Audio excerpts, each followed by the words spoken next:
പയ്യന്നൂരിലെ BMH ആശുപത്രിയിൽ ചികിത്സയിലിരിക്കെ കുട്ടി മരിച്ച സംഭവത്തെ തുടർന്ന് ആശുപത്രിക്ക് മുന്നിൽ പ്രതിഷേധം ശക്തമായി. പോസ്റ്റ്മോർട്ടത്തിന് ശേഷം കുട്ടിയുടെ ബന്ധുക്കളും നാട്ടുകാരും ആശുപത്രിയിലെത്തി പ്രതിഷേധം നടത്തി.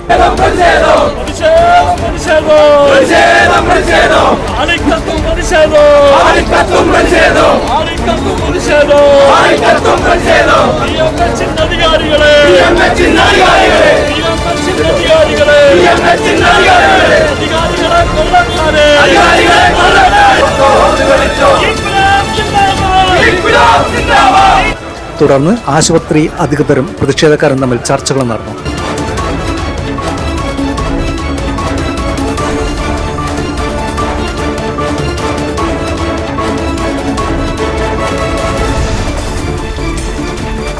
ഇങ്ങനൊരവസ്ഥ ഇനി നമ്മളിവിടെ വന്നതും ചർച്ചയ്ക്ക് വന്നതും വേറെ ഒന്നുമില്ല. നമ്മൾ ഇങ്ങനെയൊരു അവസ്ഥ ഇനിയൊരു കുട്ടിക്ക് ഇങ്ങനൊരു തീരുമാനം എടുക്കുന്നതിന് മുമ്പ് അത് ഏതെങ്കിലും ഡോക്ടേഴ്സ് ആലോചിക്കണം, തീരുമാനിക്കണം. ഒരു വട്ടമെങ്കിലും ആലോചിച്ചിട്ട് മാത്രമാണ് ഇങ്ങനൊരു ചികിത്സയിലേക്ക് പോകാൻ പാടും. അതുകൊണ്ട് തന്നെയാണ് നമുക്ക് കുട്ടി നഷ്ടപ്പെട്ടത്.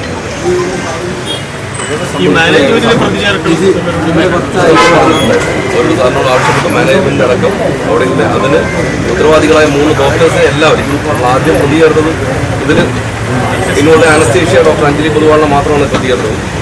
അതല്ല അവിടെ ഉണ്ടായിരുന്ന പീഡിയാട്രിഷ്യൻ ഡോക്ടർ ആശാനന്ദൻ, അതിന് കാരണക്കാരായ അതിന് ഇൻസിസ്റ്റ് ചെയ്ത ആരതി അന്തർജനം, ഈ 3 ഡോക്ടേഴ്സിനെയും പ്രതി ചേർക്കണം എന്ന് തന്നെയാണ് നമ്മൾ.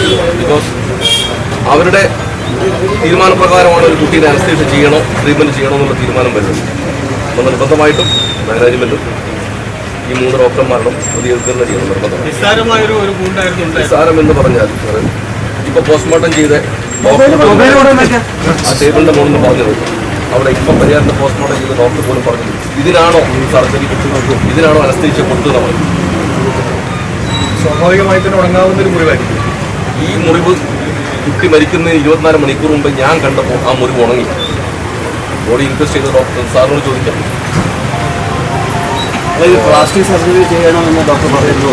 പ്ലാസ്റ്റിക് സർജറി ചെയ്യണമെന്നാണ് അതിൻ്റെ എമൗണ്ടും പറഞ്ഞത്. കുട്ടിയെ കാണുന്നതിന് മുമ്പേ ഇവിടുന്ന് വാട്സപ്പിൽ ഫോട്ടോസും കാര്യങ്ങളൊക്കെ കൊടുത്തതിൻ്റെ എമൗണ്ടും കാര്യങ്ങളൊക്കെ ഫീസ് ചെയ്തിട്ടാണ് പറഞ്ഞത്. ഈ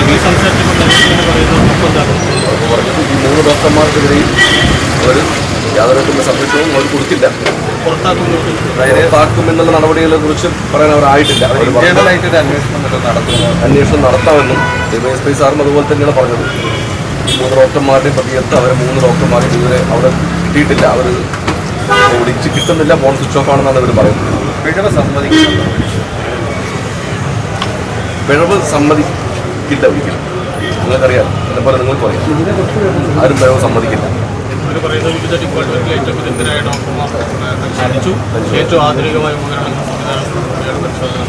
ആരും തന്നെ പിഴവ് സമ്മതിക്കില്ല. ആരും പിഴവ് സമ്മതിക്കില്ല. കൊടുത്താൽ മാത്രമേ എല്ലാ കാര്യങ്ങളും അവസ്ഥ ഉണ്ടായിട്ടുണ്ട്. പണത്തിന് വേണ്ടി തന്നെയാണ് സാർ, വേറൊന്നുമല്ല. പണത്തിന് വേണ്ടി നമ്മളെല്ലാവരും ഉൾപ്പെട്ടെ നമ്മളെല്ലാവരും ഇതിൽ ഒരുപോലെ പാടുന്നു സാർ. സാധാരണ ഈ മെഡിക്കൽ നെഗ്ലിജൻസ് കോടതിയിലൊക്കെ പോയി കഴിഞ്ഞാൽ ഒരിക്കലും എനിക്ക് എൻ്റെ അറിവനുസരിച്ച് നമുക്കിത് കേസ് ജയിക്കാൻ പറ്റുമെന്ന് തോന്നുന്നില്ല. കാരണം അവിടെ കേസ് ജയിക്കണമെന്നോ ഒരു കോമ്പൻസേഷൻ വേണമെന്നോ വിചാരിച്ചിട്ടല്ല ഇവിടെ വന്നു. കോമ്പൻസേഷൻ എന്നുള്ള കാര്യം അവർ മുന്നോട്ട് വെക്കുന്നുണ്ടായിരുന്നു ചർച്ചയ്ക്ക്. അല്ല, അത് വെച്ചിട്ടില്ല. അത് നമുക്കതിലൊരു പ്രാധാന്യമുള്ള കാര്യമല്ല. കോമ്പൻസേഷനോ അല്ലെങ്കിൽ ഈ കേസ് ജയിക്കുമെന്നുള്ള ധാരണയോടൊന്നല്ല നമ്മളിവിടെ വന്നത്. നമ്മളെ കുട്ടീനെ കിട്ടുമെന്നുള്ള രീതിയിലാണ് നമ്മൾ പോയത്. അത് കിട്ടിയില്ല.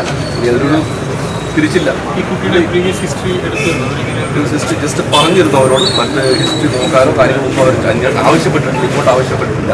നമ്മൾ അങ്ങോട്ട് പറഞ്ഞു നോക്കാൻ പറഞ്ഞു. അവരൊരു കുഴപ്പമില്ല എന്ന് പറഞ്ഞു. ഈ ഒപ്പിട്ട് കൊടുത്ത ഒരു ഡോക്യുമെന്റ് വെച്ചായിരിക്കും അവർ ഈ കാര്യങ്ങൾ പറയുന്നത്. അതാണ് കൺസെന്റ് ആണ്. വളരെ ഡേഞ്ചറസ് ആണ്.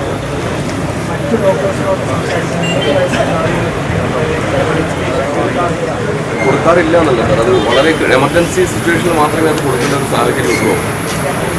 ഇവിടെ അങ്ങനെ സിറ്റുവേഷൻ ഇല്ല. അങ്ങനെ ഒരു സിറ്റുവേഷൻ നമുക്കറിയാലോ. ഞാൻ 3-ാം ദിവസം ട്രീറ്റ്മെന്റ് ആ കുട്ടി 5-ാം ദിവസം ഈ കഴിഞ്ഞ 10-ാം ദിവസം കുട്ടി മരിക്കുന്നത് വരെ ആ ഒരു ട്രീറ്റ്മെന്റ് ചെയ്തിട്ടില്ല. പോസ്റ്റ്മോർട്ടം നടപടികൾ പൂർത്തിയായതിന് പിന്നാലെയാണ് കുട്ടിയുടെ ബന്ധുക്കളും നാട്ടുകാരും BMH ആശുപത്രിക്ക് മുന്നിലെത്തിയത്. ചികിത്സയിൽ ഗുരുതര വീഴ്ച ഉണ്ടായെന്ന് ആരോപിച്ചാണ് പ്രതിഷേധം നടന്നത്. സംഭവത്തിൽ സമഗ്ര അന്വേഷണം നടത്തി ഉത്തരവാദികൾക്കെതിരെ നടപടി സ്വീകരിക്കണമെന്നാണ് പ്രതിഷേധക്കാർ ഉന്നയിച്ചത്. അതേസമയം സംഭവവുമായി ബന്ധപ്പെട്ട് അന്വേഷണം പുരോഗമിക്കുകയാണ്.